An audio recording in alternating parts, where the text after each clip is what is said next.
యాక్చువల్గా government jobs అంటే మనకి చాలా రకాలు ఉన్నాయి. రైల్వే జాబ్స్,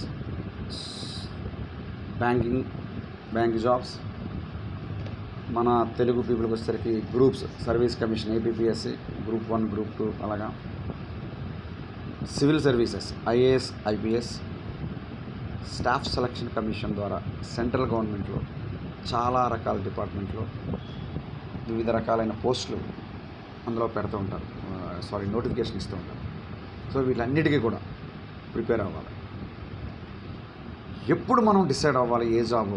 ఎప్పుడైనా డిసైడ్ అవ్వచ్చండి. మీ పిల్లలు, ముఖ్యంగా పేరెంట్స్ ఏంటంటే, మీ పిల్లలు 10th క్లాస్లో ఉన్నప్పుడు, అట్లీస్ట్ ఇంటర్ అయినా కన్నా సరే ఈ గవర్నమెంట్ జాబ్కి పంపిద్దాము అని ఒక ఆలోచన రావాలి. కానీ పేరెంట్స్కి అంత తీరిక ఉండట్లేదు. అందరూ కూడా ఇంజనీరింగ్ ఆర్ మెడిసిన్. నాకు మెడిసిన్ గురించి పెద్దగా తెలియదు. అంటే మెడిసిన్ అయితే ఏదో డాక్టర్ అవుతాడు, ఎలాగోలాగా సంపాదించేస్తున్నారు. బట్ ఇంజనీరింగ్, ఎక్కడ ఇంజనీరింగ్ సీట్ వస్తుంది? ఏ కాలేజీలో వస్తే మంచిది?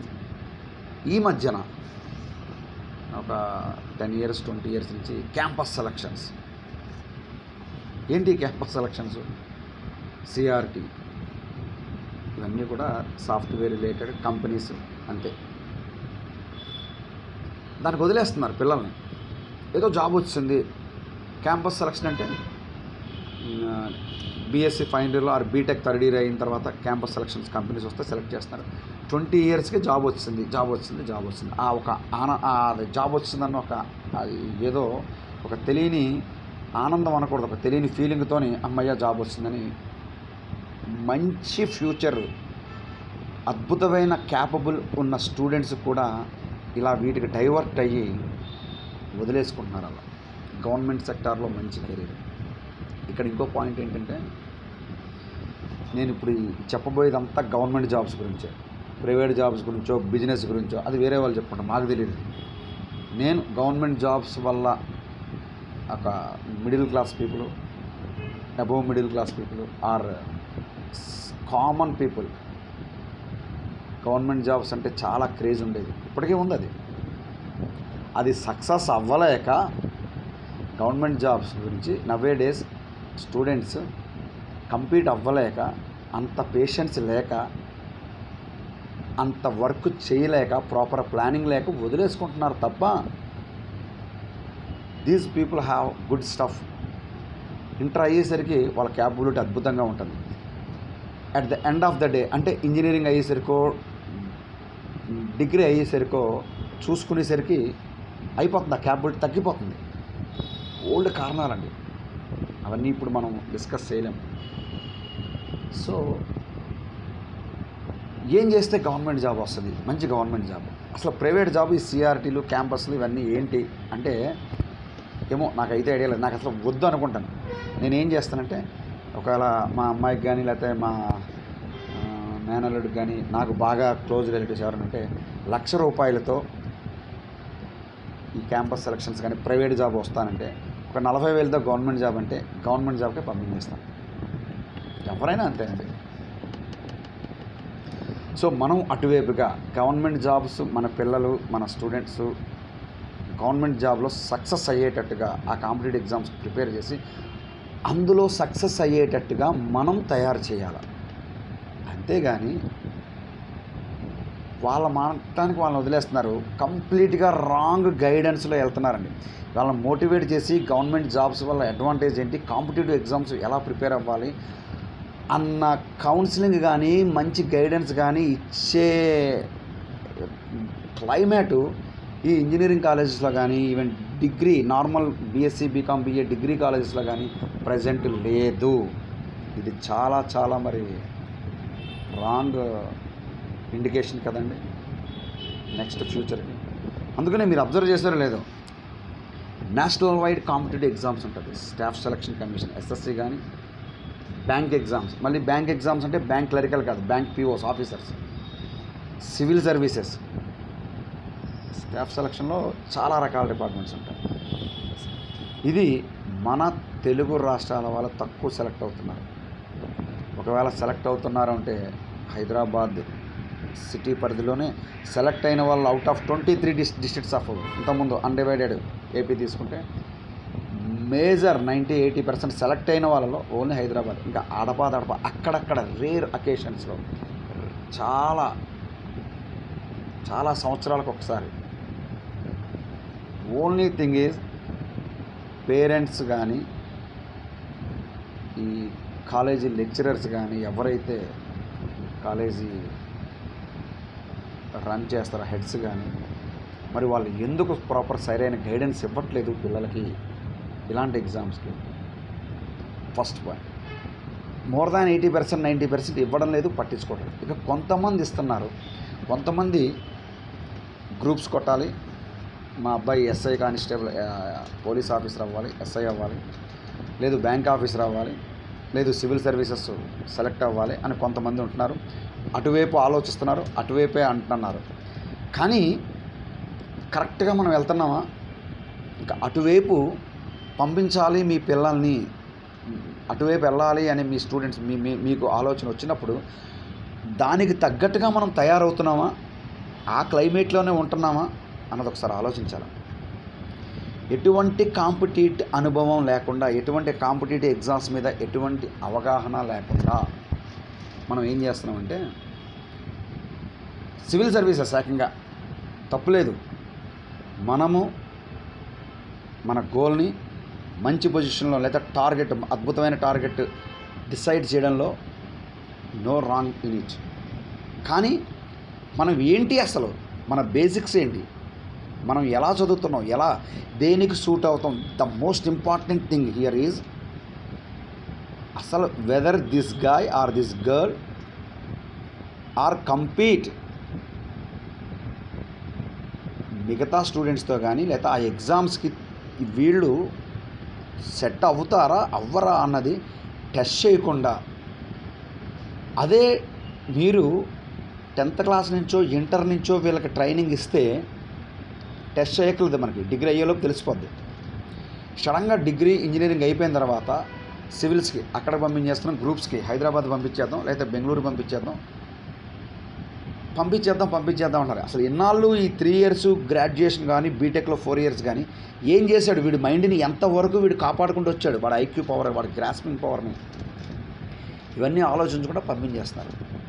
అక్కడికి వెళ్ళిన తర్వాత వీళ్ళకి ఏమీ అర్థమవుతుంది. 2 లక్షలు 3 లక్షలు ఫీజు కట్టేస్తారు, అయిపోతుంది. సివిల్ సర్వీసెస్ కాదు కదా, ఇట్స్ ఫ్యాక్ట్. అఫ్ కోర్స్ ఇది మీకు డైజెస్ట్ చేసుకోవడానికి చాలా కష్టంగా ఉన్నా సరే దిస్ ఈజ్ ద ఫ్యాక్ట్. ఏంటంటే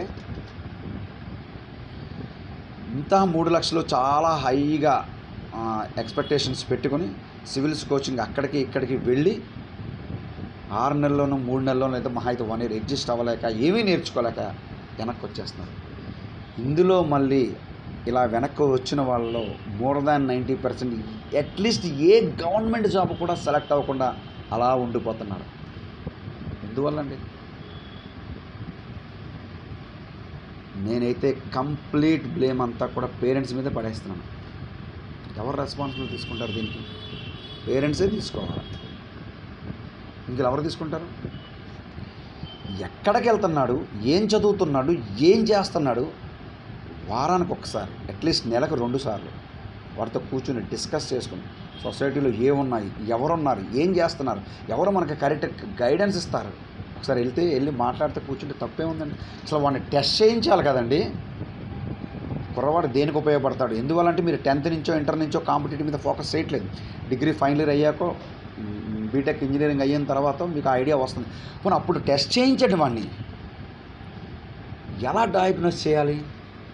రైట్, ఇది చాలా చాలా చాలా చాలా ఇబ్బందే, కానీ కష్టమైతే కాదు. Those who are experts in competitive examination, జాగ్రత్తగా అబ్జర్వ్ చేయండి. ఎక్స్పర్ట్స్, కాంపిటేటివ్ ఎగ్జామ్ కోచింగ్ ఇచ్చేవాడు కాదు. ఇప్పుడు ఈ రోజుల్లో ఒక 2-3 years కాంపిటేటివ్ ఎగ్జామ్స్ ప్రిపేర్ అయ్యి ఫెయిల్ అయిపోయి ఏ ఎగ్జామ్లో సెలెక్ట్ అవ్వక కోచింగ్లు ఇచ్చేస్తున్నారు. వాళ్ళు కాదు, ఎక్స్పర్ట్స్ ఉంటారు. దట్ మీన్స్ నిష్ణాతులు. వాళ్ళు not only they are good at 1 or 2 subjects, also they have complete knowledge on all examination or competitive examinations. So మీరు వాళ్ళని వెతికి పట్టుకోండి, వాళ్ళ దగ్గరికి వెళ్ళి కూర్చోబెట్టండి. పేరెంట్స్ అన్న వాళ్ళు పిల్లల్ని తీసుకెళ్ళండి, మాట్లాడండి, అబ్జర్వ్ చేయమనండి. డయాగ్నోస్ చేసిన తర్వాత దేనికి వెళ్తారు, దేనికి సెట్ అవుతారు. ఇంటర్మీడియట్లు 10th క్లాస్కి వచ్చేసరికి ప్రతి ఒక్కరు ప్రతి ఎగ్జామ్కి సెట్ అవుతారు హ్యాపీగా. అప్పటి నుంచి కరెక్ట్గా గైడెన్స్ ఇస్తే వంచేస్తే, మనకు తెలుగులో ఒక సామెత ఉంటుంది, మొక్కై వంగనప్పుడు మానై వంగునని. అప్పటి నుంచి కరెక్ట్గా మనం అనుకున్న షేప్ తెచ్చేయచ్చు. 10th అయిపోయిన ఉంటే ఇంటర్ ఎక్కడ జాయిన్ చేయాలి అంతే, 2-3 కాలేజీలు, ఐఐటి, స్పెషల్ బ్యాచ్, ఏవేవో కొత్త బ్యాచ్లు వచ్చాయి. తెలియదు నాకు నిజంగా అంత నాలెడ్జ్ లేదు. దాంతో అడ్వాంటేజా, ఇంజనీరింగ్ చేస్తే ఏమవుతున్నారండి ఇప్పుడు, చాలా దారుణమైన, ఇప్పుడు నేను మాట్లాడకూడదు కానీ ఎక్కడో కొన్ని ఇంజనీరింగ్ కాలేజెస్ ఉంటాయి టాప్, ఆర్ ఎన్ఐటీసీలోని వాటిలోని జాయిన్ అయితే కొంచెం ప్లేస్మెంట్స్ ఉంటాయి మంచి ప్యాకేజీతో. ఆ ప్యాకేజీ చూసుకోవాలా, ఆ కాలేజీ రెప్యుటేషన్ చూసుకోవాలా, అసలు ఆ క్యాంపస్ ప్లేస్మెంట్లే నేనైతే అస్సలు సజెస్ట్ చేయనండి, సపోర్ట్ చేయండి. హ్యాపీగా ఇంటర్మీడియట్ జాయిన్ చేయడం, నార్మల్ డిగ్రీ చేయడం, నార్మల్ డిగ్రీ చదివించడం, ఫస్ట్ ఇయర్ నుంచి అట్లీస్ట్ ఫస్ట్ ఇయర్ నుంచి కాంపిటేటివ్ ఎగ్జామ్స్ ప్రిపేర్ చేయించడం, అంతే. ఖచ్చితంగా సక్సెస్ అవుతారండి. ఎందుకవరు ఈరోజు డిగ్రీ ఫైనల్ ఇయర్ అయిపోయాక 1 year నాకు అప్పచెప్పండి, మీ పిల్లాన్ని ఏం చేయాలనుకుంటున్నారు, ఏ government job other than civil services, IAS IPS కాకుండా. ఎందువల్ల అంటే నాకు అంత క్యాపబిలిటీ లేదు. ప్రిలిమ్స్ వరకు ఓకే, ప్రిలిమ్స్ వరకు I can give proper training and guidance to them. మెయిన్స్కి వచ్చేసరికి నాకంత క్యాపబిలిటీ లేదు. ఫస్ట్ పాయింట్, మెయిన్స్కి కూడా గైడెన్స్ అయితే ఇవ్వగల కానీ ట్రైనింగ్ ఇవ్వలేను నేను. ఎందుకంటే నేనే ఒకసారి ప్రిలిమ్స్ ఫెయిల్ అయ్యాను, తర్వాత ఒకసారి ప్రిలిమ్స్ పాస్ అయ్యాను, ఇంక మెయిన్స్ నా వల్ల కాలేదు. సో డిగ్రీ అయిపోయిన తర్వాత 1 year 1.5 year ఆర్ ఇంకా అద్భుతంగా మైండ్ ఉంచుకున్నాడు అంటే ఒక 9 months 6 months సరిపోతుంది. కానీ ఈ కాంపిటేటివ్ ఎగ్జామ్స్ ప్రిపేర్ అయ్యే వాళ్ళకి టార్గెట్ చాలా క్లియర్గా ఉండాలండి. ఇది నేను సక్సెస్ అవ్వాలి అనేది. వీళ్ళకి ఇప్పుడు చాలామందికి తెలియని, తెలుగులో ఆత్మస్థైర్యము, మనోబలము అంటారు కదా, ఇలాంటి మాటలు తెలియవు. అలాంటి మాటలే తెలియనప్పుడు వీళ్ళకు అక్కడంత స్ట్రాంగ్గా ఎక్కడ ఉంటుంది, విల్ పవర్. ఒకవేళ ఇలాంటిది ఇంగ్లీష్ పదం తెలిసినా దాని అంతర్ధానం, దాని వెనకాతలున్న డెఫినిషన్ దే డోంట్ నో. అవన్నీ మీరు నింపాలా. వదిలేస్తే అందరూ ఎక్కడికి వెళ్తున్నారు, మనం అక్కడికి వెళ్ళిపోతాం, వచ్చేస్తున్నారు. ఒక కోచింగ్ సెంటర్స్ అన్నవి ఎలాగంటే ఒక ఫోటో పెట్టుకుని ఎప్పుడో సెలెక్ట్ అయిపోతే కర్మకాల ఆ ఫోటో మీద ఒక 1000 మందిని లాగేస్తున్నారు. బిజినెస్ తప్పులేదు. నవేడేస్ అది వాడు సెలెక్టెడ్ కాబట్టి వాడు ఫోటో పెట్టాడు, వాడు అలా కాకుండా ముందు మనం సూట్ అవుతామా ఎగ్జామ్కి, మనం ఎంతవరకు కరెక్ట్. ఎందువల్ల అంటే ఈరోజు కాంపిటేటివ్ ఎగ్జామ్స్ సక్సెస్ అవ్వాలంటే, గవర్నమెంట్ జాబ్ రావాలంటే ఒక అద్భుతమైన కృషి, చాలా పట్టుదల ఉండాలండి నేషనల్ వైడ్. ఇక స్టేట్ వైడ్ అనుకోండి, ఏ జిల్లాకి ఆ జిల్లా పోస్టులు, ఏ స్టేట్కి ఆ స్టేట్ పోస్టులు కాబట్టి ఉన్న వాళ్ళలో మన వాళ్ళే సెలెక్ట్ అవుతారు. సో అది ఇబ్బంది లేదు. ఎస్ఐలు మన ఈ జోను, ఈ స్టేట్, కానిస్టేబుల్స్ ఈ జిల్లాకి, టీచర్ పోస్టులు ఈ జిల్లాకి ఇన్ని, ఈ రాష్ట్రానికి ఇన్ని, ఈవెన్ క్లరికల్ పోస్టులు బ్యాంక్ క్లర్క్స్ కూడా ఇంత, అది ఇబ్బంది లేదు. మరి మిగతా ఎగ్జామ్స్ ఎందుకు సెలెక్ట్ అవ్వలేకపోతున్నారంటే మిగతా స్టేట్ స్టూడెంట్స్తో మన వాళ్ళు పోటీ పడలేకపోతున్నారు. ఈవెన్ దో ఇంటర్మీడియట్ వీడి పర్సంటేజ్ 9.6లో 960లో 950లో వచ్చినా సరే కాంపిటేటివ్ ఎగ్జామ్కి వచ్చేసరికి సెలెక్ట్ అవ్వలేకపోతున్నారు. మెయిన్ రీజను లాజికల్గా, ఎనలిటికల్గా వీడి సబ్జెక్ట్ని గ్రాస్ప్ చేయట్లేదు. ఓన్లీ మార్కులు, ఒక ముద్ద రూపంలో మార్కులు కావాలి. చదువు అంటే ఇప్పుడు మన ఆల్మోస్ట్ ఇండియాలోని మన తెలుగు రాష్ట్రాలు చదువు అంటే ఒక BSc certificate or BTech certificate, MSc or MTech certificate వచ్చేస్తే వాడు చాలా ఎడ్యుకేటెడ్. కాంపిటేటివ్ ఎగ్జామ్స్లో సక్సెస్ అవ్వని ఏ చదువు నా దృష్టిలో, ఆ మాట మాట్లాడలేదు నేను అంతే. కాంపిటేటివ్ ఎగ్జామ్స్లో సక్సెస్ అవ్వండి, అప్పుడు తెలుస్తుంది. అంతేగాని ఏదో బీఎస్సీ చేసేసాము, ఎంఎస్సీ చేసేసాము, బీటెక్ చేసేసాము సర్టిఫికెట్లు కాదండి. ముఖ్యంగా పేరెంట్స్ ఒకసారి మార్చుకోవాలి మన పద్ధతి. ఏం చదువుతున్నారు, ఎప్పుడు చదువుతున్నారు, ఏంటి. చాలా ఈ ల్యాప్టాప్ల్లో కంప్యూటర్లో చదివిన బ్రెయిన్కిను పుస్తకాలు పేపర్స్తో చదివే బ్రెయిన్కి చాలా తేడా ఉంటుందండి. చాలా తేడా ఉంటుంది. చాలా గొప్పగా చెప్తుంటారు పేరెంట్స్. మా అమ్మాయి రాత్రి 2 వరకైనా చదివేయగలదండి, ఉదయాన్నే లెగదండి, ఎందుకు పనికిరాదండి. అయితే మా అబ్బాయిని రాత్రి అంతా చదివమంటే చదువుతాడండి, ఎర్లీ మార్నింగ్ లెగడండి, అంటే పనికిరారు. అదేంటండి, మాకు తెలిసిన ఒక అబ్బాయి రాత్రంతా చదువుకునేవాడు, బాగా జాబ్ వచ్చింది, 10 లక్షలు 10 lakhs అకేషన్స్లో ఒక్కటి మీరు చెప్తున్నారు. ఇలా రాత్రిపూట చదువు అని చెప్పేసి ఆ ఫోన్లు ల్యాప్టాప్లు పట్టుకున్న వాళ్ళు ఎర్లీ మార్నింగ్ లేకుండా పోయిన వాళ్ళు నేను 9,99,999 మంది నేను చూపిస్తున్నాను.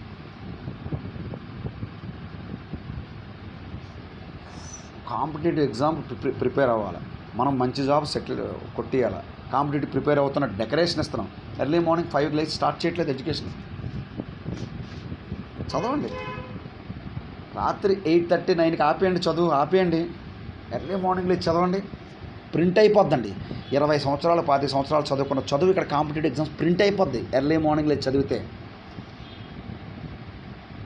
అంతే తప్ప సొంత ఆలోచనలు ఇంకోటి ఏంటంటే, కొంతమంది గైడెన్స్ అడుగుతారు కాంపిటేటివ్ ప్రిపేర్ అవుతున్న స్టూడెంట్స్.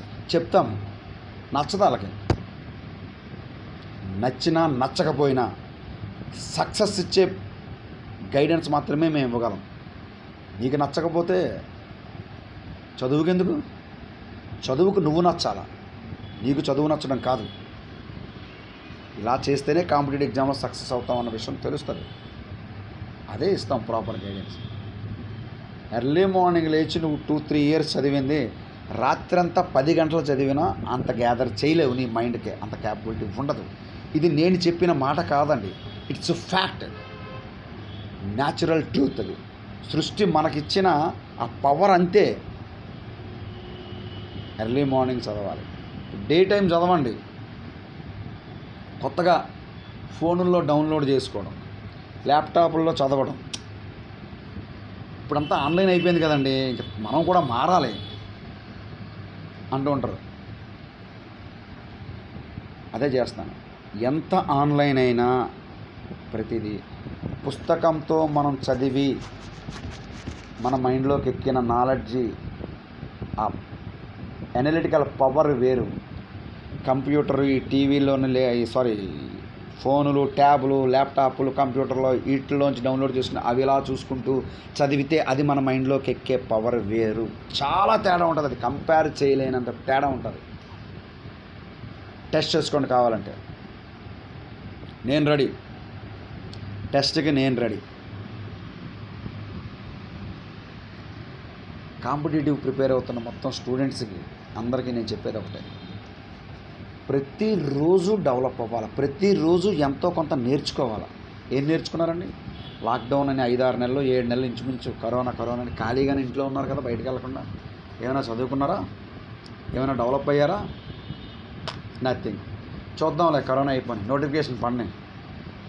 నోటిఫికేషన్ పడ్డాకో మనం మంచి చదువు అన్నది రేపు లేకపోతే ఎల్లుండా ఒక ఫ్యూచర్ డేస్లో ఒక డే పెట్టుకుంటూ అప్పటి నుంచి స్టార్ట్ చేద్దాం అనుకున్నాడు, ఏమీ సాధించలేదు. నోటిఫికేషన్ ఎప్పుడో పడుతుంది, మనకు సంబంధం లేదు. ముందు మనం సబ్జెక్ట్ అంతటి గ్యాదర్ చేసి ఇక్కడ స్టోర్ చేసుకోవాలండి, ఆ పవర్ సంపాదించాలి. అది లేకుండా నోటిఫికేషన్ పడ్డాక చూద్దాం. ఖాళీగా లాక్డౌన్లో డెవలప్ అవ్వలేని వాడు ఇంకెప్పుడు డెవలప్ అవుతాడండి? ఇంకెప్పుడు డెవలప్ అవుతాడు? ఎంతో కొంత నేర్చుకోవాలి. నేర్చుకోకుండా మీరేమో గవర్నమెంట్ జాబ్స్కి ట్రై చేసేస్తారు, కోచింగ్కి వెళ్ళిపోతారు. ఇంకా ఎందుకు నేను చెప్తున్నానంటేనండి, ఇప్పుడు అద్భుతమైన పోస్టుల్లో, మంచి మంచి ఆఫీసర్ పోస్టులో, మంచి గవర్నమెంట్ ఆఫీసులో మంచి ఉద్యోగాలు చేసుకున్న అందరూ కూడా ఒకప్పుడు middle class, below middle class people మాత్రమే చాలామంది. ఇప్పుడు ఎవరైతే మంచి పొజిషన్లో ఉన్నారో, నేను స్వయంగా చూశానండి, వీధి అరుగుల మీద చదువుకొని, తోటల్లో ఒక చెట్టు కింద అక్కడి కింద వెళ్ళి చదువుకొని సెలెక్ట్ అయిన వాళ్ళే ఉన్నారు. నాకు ఇప్పటికీ ఉన్నారు, నాకు తెలిసిన వాళ్ళు ఉన్నారు, మా చుట్టాలు ఉన్నారు, నా ఫ్రెండ్స్లో కొంతమంది ఉన్నారు తెలిసిన వాళ్ళు, మా సీనియర్స్ ఉన్నారు. తర్వాత అండి ఎక్కడండి అసలు ఎన్ని ఫెసిలిటీస్ ఇస్తున్నారు. అప్పుడు ఇంట్లో చదువుకోవడానికి ఫెసిలిటీస్ లేక వీళ్ళు ఎక్కడికి వెళ్ళి చదువుకునేవారు. ఉదయాన్నే డాబా మీద ఒక చిన్న దీపం, ఒక లైట్ బల్బు ఎల్లో కలర్లో ఉండేది, ఆ బల్బు వేసుకుని కిందన పడుకుంటే అందరికి అంత అన్ని రూమ్లో ఉండేవి కాదు కదా, డాబా ఎక్కి చదువుకునేవాడు. ఆ రోజుల్లో మీదన డాబాలో లైట్ వెలుగుతుందంటే ఎవడో కుర్రోడు చదువుకుంటాడు, ఎవరో అమ్మాయి చదువుకుంటుంది. ఇప్పుడు అలాంటి చదువులేదు. లైబ్రరీకి వెళ్ళి బోల్డ్ సబ్జెక్ట్ గ్యాదర్ చేసేవారు. ఇప్పుడు లైబ్రరీకి వెళ్తుంటే ఏం జరుగుతుందండి, గ్రూపులుగా వెళ్తున్నారు, సొల్లు సోది కబుర్లు. కాంపిటేటివ్ ఎగ్జామ్ సక్సెస్ అవ్వడం అంటే కబుర్లు చెప్పడం కాదు, చెప్పేటప్పుడు అబ్బా సూపర్ గొప్ప అయిపోతుంటాం మనం. మా అబ్బాయిని సివిల్స్ కోచింగ్ పంపించాను సార్, ఇక్కడ కష్టం, వైజాగ్ విజయనగరంలో ఎక్కడ అవుతుంది, హైదరాబాద్ పంపించాను, ఢిల్లీ పంపించాను, ఎక్కడికి వెళ్ళి ఎస్ఐ కోచింగ్కి పలానా ఊరు పంపించాను. సివిల్స్ ప్రిపేర్ అవుతున్నాడు మా అబ్బాయి. చెప్పేటప్పుడు ఎందుకండి ఆ గొప్ప, చెప్పేటప్పుడు ఎందుకు ఆ ఎదవ డాబు. సక్సెస్ అయ్యితే అప్పుడు ఈ గొప్ప డాబు ఉండదండి. ఒక అద్భుతమైన వెలుగుతో, కాన్ఫిడెన్స్తో, ఒక రియల్ ఎంజాయ్మెంట్తో మీరు చెప్తారు మా అబ్బాయి సివిల్ సెలెక్ట్ అయ్యాడు. That is great. కోచింగ్ తీసుకోవడం గొప్ప అండి. మన సొసైటీలో ఎంసెట్ కోచింగ్ తీసుకుంటే గొప్ప, సివిల్ సర్వీస్ కోచింగ్ తీసుకుంటే గొప్ప. కోచింగ్ తీసుకోవడం గొప్ప ఏంటంటే, మన ఇంటికి వచ్చే పని మనిషికి మనం కోచింగ్ ఇచ్చేయచ్చు, దాన్ని కూడా కోచింగ్ పంపించచ్చు, ఆవిడని కూడా. సారీ, అది పెద్ద తప్పేం కాదు, అది పెద్ద గొప్ప విషయం కాదు. కోచింగ్ తీసుకోవడం పెద్ద గొప్ప కాదండి. సబ్జెక్ట్ అంతా నేర్చుకోవాలనే తపన ఉండాలి. ప్రతి నిమిషము నేర్చుకోవాలన్న తపన ఉండాలి. ఎక్కడ కనబడుతుంది ఈ కాంపిటేటివ్ కోచింగ్ సెంటర్స్ అంతా కమర్షియల్. 100-200 మంది వస్తారు, క్లాస్ చెప్పి వెళ్ళిపోతే అది కోచింగ్ అండి. They are giving classes. Is it real training? Student అన్నవాడు ఎక్కడ వీక్ ఉన్నాడు, ఏ సబ్జెక్ట్లో ఏ టాపిక్లో వీక్ ఉన్నాడు, వాడిని ఏం చేయాలి, వాడిని ఎలా మోటివేట్ చేసి రెడీ చేయాలి కాంపిటేటివ్ ఎగ్జామ్. అంత తీరిక ఆ కోచింగ్ సెంటర్స్లో వరకు ఉండదండి. మీకు ఉండదు, మీ యాజ్ అ పేరెంట్స్గా మీకు ఉండదు, పిల్లలకి ఉండదు అవగాహన. 6 నెలల్లో 3 నెలల్లో ట్రై చేస్తారు, 2-3 జాబులకి అప్లై చేస్తారు, రాలేదు వదిలేస్తారు, కొత్త స్టేట్మెంట్లు ఇస్తూ ఉంటారు. ఇంజనీరింగ్ చేసిన వాడికి బ్యాంక్ జాబ్స్ ఇవ్వట్లేదురా, ఎవడో చెప్పాడు. ఇంతమంది ఇంజనీర్స్ నా దగ్గర నుంచి బ్యాంక్ జాబ్ సెలెక్ట్ అయ్యారు. ఇంకా కొత్తగా డబ్బులు ఇచ్చేయాలరా, డబ్బులు ఇస్తేనే ఈ రోజుల్లో ఉద్యోగం. నీ వల్ల చేత కాక ఇలాంటి మాటలు ప్రోపగండా చేస్తున్నావు సొసైటీలో. నేను చెప్పాను కదా, ఇప్పటి వరకు నా ద్వారా ఒక 900 మంది గవర్నమెంట్ జాబ్స్ వచ్చాయండి. ఎవడు డబ్బులు ఇచ్చాడు? ఎవరికి డబ్బులు ఇవ్వలేదు నాకు తెలిసి. అందరూ చదివి కొట్టి సక్సెస్ అయ్యారు. మా ఇంట్లోని నా రిలేటివ్స్ అందరూ కలిపి ఒక 10 మంది గవర్నమెంట్ జాబ్స్ నా ద్వారా వచ్చాయి. 10 మందికి ఎవరికి పైసా ఇవ్వలేదు. ఇవన్నీ చేత కాక. సామెత ఉంటుంది, తలపాగా చుట్టుకోవడం రాక తల వంకర అన్నాడట. గవర్నమెంట్ కాంపిటేటివ్ ఎగ్జామ్స్లో నువ్వు సక్సెస్ అవ్వలేక నువ్వు బయట చెప్పే మాటలు, అది తర్వాత జనరేషన్ కానీ వేరే మిగతా వాళ్ళ మీద అది ఇంపాక్ట్ చూపిస్తుంది. That's not correct. నువ్వు నేర్చుకోవాలి. ఏం నేర్చుకున్నావు? ఖాళీగా ఉన్నప్పుడు ఏం నేర్చుకున్నావు? ఎవరి దగ్గరికి వెళ్ళి ఏం కోచింగ్ తీసుకుంటున్నావు? ఎవరి దగ్గరికి వెళ్ళి ఏం అడుగుతున్నావు? ఒక కోచింగ్ సెంటర్ కానీ ఒక మ్యాథ్స్ దగ్గర కానీ నువ్వు కోచింగ్కి వెళ్ళేటప్పుడు ఫస్ట్ నువ్వు అతన్ని టెస్ట్ చేయడంలో తప్పు లేదు. టెస్ట్ చేయడమా? అమ్మో, వాళ్ళని టెస్ట్ చేయడం ఏంటి? అదేంటది? ఒక షర్ట్ కొనుక్కుంటున్నప్పుడు బట్టను పట్టుకుని అటు ఇటు తిప్పి చూస్తావు, నీకు నచ్చకపోతే రిటర్న్ ఇచ్చేస్తావు. ఒక కట్టుపాటు చేయదా నీ భవిష్యత్తు టెస్ట్ చేయాలి. అయితే ఇక్కడ ప్రాబ్లం ఏంటంటే ఇలా టెస్ట్ చేయించుకోవడానికి ఏ మాస్టర్ రెడీగా ఉండడు. కరెక్టే, ఇది మీకు ఇబ్బంది. అడగండి. నువ్వు బ్యాంక్ పీఓస్కి ప్రిపేర్ అవుతున్నావు సార్, బ్యాంక్ పీఓస్ ప్రీవియస్ క్వశ్చన్స్లోంచి నేను కొన్ని నాకు డౌట్స్ ఉన్నాయి, మీరు చెప్పగలరా? 2 క్వశ్చన్స్ చాలు, అడగవు. నువ్వు అడిగినా వాళ్ళు చెప్పరు, రెడీగా ఉండరు. అక్కడ వాళ్ళు క్లాస్ చెప్తారు, వాళ్ళకి ఏమొచ్చో ఆ క్లాస్ చెప్తారు. నీకు కావాల్సింది నీకు అడిగింది చెప్పలేదు. అప్డేట్ అవ్వాలండి, అప్డేట్ అవ్వరు. ఈరోజు ఇప్పుడు ఏం నేర్చుకున్నాను కరోనాలో మిమ్మల్ని అందరిని అడిగాను. నేను ఏం చేశాను, ప్రతి బ్యాంక్స్కి స్టాఫ్ సెలక్షన్, రైల్వే నేను కోచింగ్ ఇచ్చాను. సివిల్ సర్వీసెస్ ఎప్పుడో నేను ప్రిపేర్ అయిన తప్ప ఎప్పుడూ దాటివైపు చూడలేదు. But civil CSAT, civil services aptitude test అని 6 ప్రిలిమ్స్లో పేపర్ 1 పేపర్ 2 ఉంటుంది కదా, ఇందులో నేను 50% నేను చెప్పేయగలనండి. ఈ లాక్డౌన్ కాలంలో పెంచుకున్నాను ఇంకో 30%. మొత్తం ఇప్పుడు 75-80% నేను చెప్పేయగలను civil service aptitude training 6 prelims. అందుకని ఇందాక చెప్పాను, ప్రిలిమ్స్లో నేను పాస్ చేయించగలను మీరు నాకు ఎవరైనా అప్పచెప్తే. ఆ క్యాపబిలిటీ నేను పెంచుకున్నాను, ముందు నేను చదువుకున్నాను, నేను డెవలప్ చేసుకున్నాను, ఆ సబ్జెక్ట్ పెంచుకోవాలి. లెర్నింగ్ అన్నది, నేర్చుకోవడం అనేది స్టూడెంట్స్కే కాదు, మాలాట వాళ్ళకి ఇంకా ఎక్కువ ముఖ్యం. Why? Because every teacher should always be a learner. Otherwise how can we guide them properly? Update questions మారిపోతున్నాయి, చాలా ట్విస్టెడ్ క్వశ్చన్స్ వస్తున్నాయి, టఫ్ క్వశ్చన్స్ వస్తున్నాయి, ఎవ్రీ ఇయర్ మారిపోతున్నాయి. ఎప్పటికప్పుడు అప్డేట్గా ఉండండి. ముందు మేము చదవాలి, మేము చూసుకోవాలి, మేము ప్రాక్టీస్ చేయాలి. సో ఈ కాంపిటేటివ్ ఎగ్జామ్ ప్రిపేర్ అవుతున్న వాళ్ళు ఏదో పుస్తకాలు ముందేసుకుని గంటలు కూర్చుని మీకు నచ్చినప్పుడు చదివితే అది కాంపిటేటివ్ ఎగ్జామ్స్ అవ్వదండి. పేరెంట్స్ కూడా ముఖ్యంగా నేను ఇప్పుడు చెప్పేదంతా కూడా middle class, below middle class, ఫైనాన్షియల్గా సడన్గా ఒక 10,000-15,000 అవసరమైతే ఎత్తుక్కునే వాళ్ళు, ఇబ్బంది పడేవాళ్ళు మారండి. You have to change. Government job ఉంటే లైఫ్ హ్యాపీగా ఉంటుంది, ప్రశాంతంగా ఉంటుంది, హ్యాపీగా.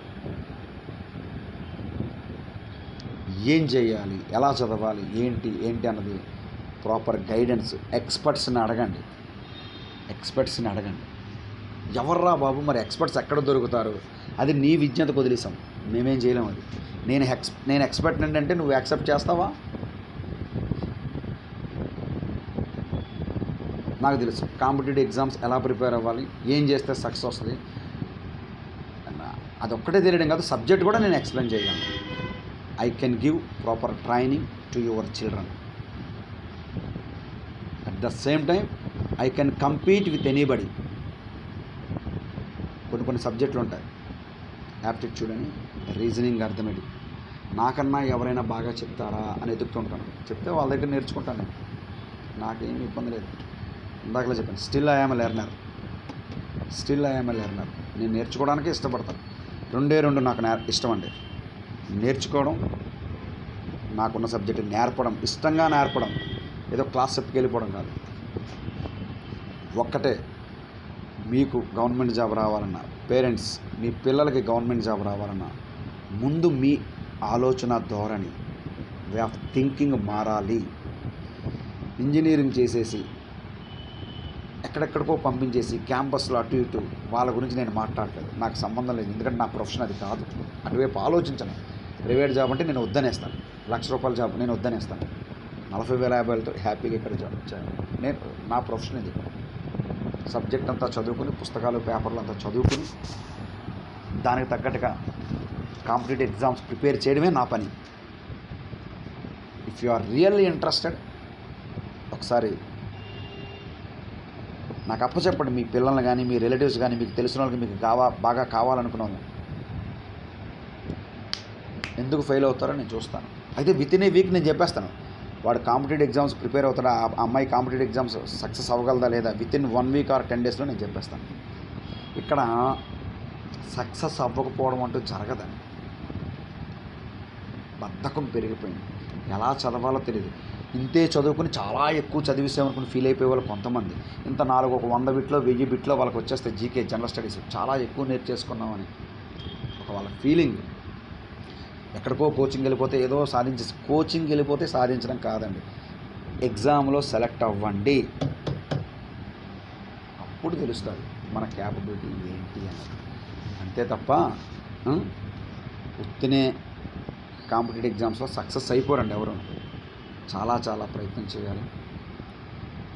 నీ విల్ పవర్ కాన్ఫిడెన్స్తో దిగాలి. వన్స్ దిగిన తర్వాత you should have patience.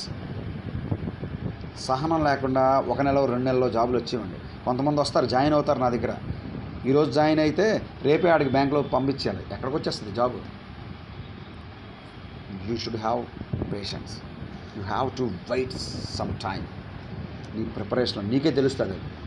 3 months 6 months prepare అయిన తర్వాత ఎన్నాళ్ళు పడుతుంది అన్నది నీకు ఆటోమేటిక్గా తెలిసిపోద్ది, నువ్వు నిజాయితీగా ప్రిపేర్ అయితే. ఏదో ప్రిపేర్ అవుతున్నాము, కొంతమంది వేరే ఊర్లు వెళ్ళిపోయి రూములు తీసేసుకుని ప్రిపేర్ అవుతున్నామని నిన్ను నువ్వు మోసం చేసుకుని మీ పేరెంట్స్ని మోసం చేసి, దట్స్ నాట్ కరెక్ట్ థింగ్. నువ్వు ఏ స్టేజ్లో ఉన్నావో నువ్వు టెస్ట్ చేయడానికి నువ్వు భయపడుతున్నావు. నేను ఒక ఎగ్జామ్ పెడతాను నీకు అంటే నువ్వు రెడీగా ఉండవు. నీకు ఒక పేపర్ ఇచ్చి నేను నిన్ను టెస్ట్ చేస్తానని అంటాను నేను, నువ్వు రెడీగా ఉండవు. అదేంటది? నువ్వు వెళ్ళేదే ఒక ఎగ్జామ్ రాయడానికి, మధ్యలో నేను నీ క్యాపబిలిటీని టెస్ట్ చేస్తాను ఒక ఎగ్జామ్ పెడతానంటే నువ్వు యాక్సెప్ట్ చేయవే. ఇంక నువ్వేంటి భయపడిపోతున్నావు కదా. రెడీ. ఇప్పుడు నేను అంటున్నాను కదా, ఒక మాస్టర్ ఉన్నారండి పలానా ఊర్లో, ఈవెన్ హైదరాబాద్లో లేదా వైజాగ్లో లేదా విజయవాడలో, మీకన్నా ఎక్కువ సబ్జెక్టులు, మీకన్నా రీజనింగ్, అర్థమెటిక్, హిస్టరీ, జోగ్రఫీ చాలా బాగా చెప్తారండి అతను అని నాకు చూపించండి, నేను వెళ్తాను. 2 రకాలు ఇక్కడ నాకు అడ్వాంటేజ్. అతనితో పోటీ పడినప్పుడు అతనికన్నా నేనే ఎక్కువ అంటే కొంచెం కాన్ఫిడెన్స్ పెరుగుతుంది, చిన్న కిక్ వేరు. అతనికన్నా నేను తక్కువ ఉంటే నేను ఇంకా చదవాలి, ఇంకా చదువుకోవాలి, ఇంకా పెరగాలి, ఇంకా నా సబ్జెక్ట్ పెంచుకోవాలి అన్న ఒకటి. ఇది నాలో ఉండడం కాదు, ఒక కాంపిటేటివ్ ఎగ్జామ్స్ ఆస్పిరెంట్కి ఉండాలి. అది మీకు ఉన్నప్పుడే మీరు పోటీకి సిద్ధపడాలి. మిమ్మల్ని మీరు ఎప్పటికప్పుడు టెస్ట్ చేసుకోవాలి. మీకు టెస్ట్ చేసుకోవడం తెలియకపోతే నాలాంటి దగ్గరికి వచ్చి టెస్ట్ చేయండి అని అడగాలి. నేను ఒక పేపర్ ఇస్తాను, ఒక క్వశ్చన్ ఇస్తాను, ఒక ఎగ్జామ్ పెడతానంటే నీకు భయం వద్దు. ఇంకెందుకు నువ్వు కాంపిటేటివ్ ఎగ్జామ్స్ ప్రిపేర్ అవుతున్నట్టు ఏంటి? ప్రిపేర్ అవుతున్నట్టు ఒక డెకరేషన్ అంతే. ఈరోజు ఇంటర్మీడియట్ 90 మార్కులు 950, 920, 9 ఉంటాయి. ఇప్పుడు పాయింట్స్ వచ్చాయి. అందరికీ సివిల్ సర్వీసెస్ అంటే ఐఏఎస్, ఐపీఎస్ ఎగ్జామ్స్ సక్సెస్ అయ్యే క్యాపబిలిటీ ఉంటుందండి. ఓన్లీ పేరెంట్స్ పాడు చేస్తున్నారు. అఫ్కోర్స్ కాలేజీలో లెక్చరర్స్, కాలేజీ యాజమాన్యాలు, వేరే ఎడ్యుకేషన్ సిస్టమ్, ఇవన్నీ కూడా రీజన్స్ అవ్వినా సరే నేను వాళ్ళని బ్లేమ్ చేయను. మెయిన్ మన రెస్పాన్సిబిలిటీ తీసుకోవాల్సింది ఎవరంటే పేరెంట్స్ తీసుకోవాలి. మీరు అనుకోండి, ఈవెన్ డిగ్రీ చదువుతున్నప్పుడు అని అనుకోండి, ఎందుకు రాదు జాబ్ నేను చూస్తాను. అయితే చాలా చాలా చాలా చాలా మీరు కానీ మీ పిల్లలు కానీ స్టూడెంట్స్ కానీ ఆలోచన విధానం మారాలండి. క్లాసు ఎలా చెప్పాలో మీరు డిసైడ్ చేస్తారు. స్టూడెంట్స్ కొంతమంది నవ్వు వస్తుంది అంటే వాడు క్లాస్ చాలా ఎంటర్టైన్మెంట్గా 4 జోకులతో ఎంజాయ్మెంట్గా ఉండాలి. ఇది చదువు అండి. చదువు నీకు ఒక్కొక్క పాయింట్, ఒక్కొక్క సబ్జెక్టు మార్కులు, నాలెడ్జ్ పెరుగుతున్నప్పుడు ఎంజాయ్మెంట్ ఆటోమేటిక్గా నీ మైండ్లో పెరుగుతుంది. క్లాసులో 2 జోకులు మ్యాచ్ చేస్తే నవ్వేస్తే కాదు, వేస్తాం. కాంటెక్స్చువల్గా రావాలి అక్కడ, అంతే తప్ప 4 జోక్స్ ప్రిపేర్ వచ్చి అవే వేస్తే పిల్లల్ని వేస్తే క్లాస్ ఇట్స్ నాట్ కరెక్ట్. అర్థమైందండి? ఇంకొంతమంది చాలామంది కాంపిటేటివ్ ప్రిపేర్ అవుతున్న వాళ్ళు, సార్ కరెంట్ అఫైర్స్ అర్థం అవడం లేదండి, కరెంట్ అఫైర్స్ అంటే భయం అండి. కరెంట్ అఫైర్స్ అంటే భయం ఏంటండి? ఎవడ నవ్వుతాడు? అసలు నా దృష్టిలో జనరల్ స్టడీస్ అనే ఒక 10 సబ్జెక్ట్స్ ఉంటాయి. మనం చిన్నప్పుడు చదువుకున్న సోషల్ 4 సబ్జెక్ట్స్, సైన్స్ 4 సబ్జెక్ట్స్తో పాటు stock, GK and current affairs. ఈ 10 సబ్జెక్ట్స్కి మ్యాథ్స్ అక్కర్లేదండి, క్లాస్ అక్కర్లేదండి. ఎలా చదవాలో ఎవరైనా మీకు తెలిసిన వాళ్ళు ఎవరైనా ఉంటే, లేకపోతే నాలుగు అడిగితే ఇలా చదివితే అలా చదివేసుకుంటే చాలా సక్సెస్ అవుతాయి. క్లాస్ విన్నోడు సక్సెస్ అవ్వడు. Time waste. ఉదయం 8 to 12, మళ్ళీ 1 to 5 క్లాస్ టైమింగ్స్. వీడు ఎప్పుడు చదువుతాడు? ఈ 8 hours ఫోన్ మిస్ అయిపోయాడు కదా, ఇంటికి వెళ్ళి ఈ ఫోన్తో కూర్చుంటాడు.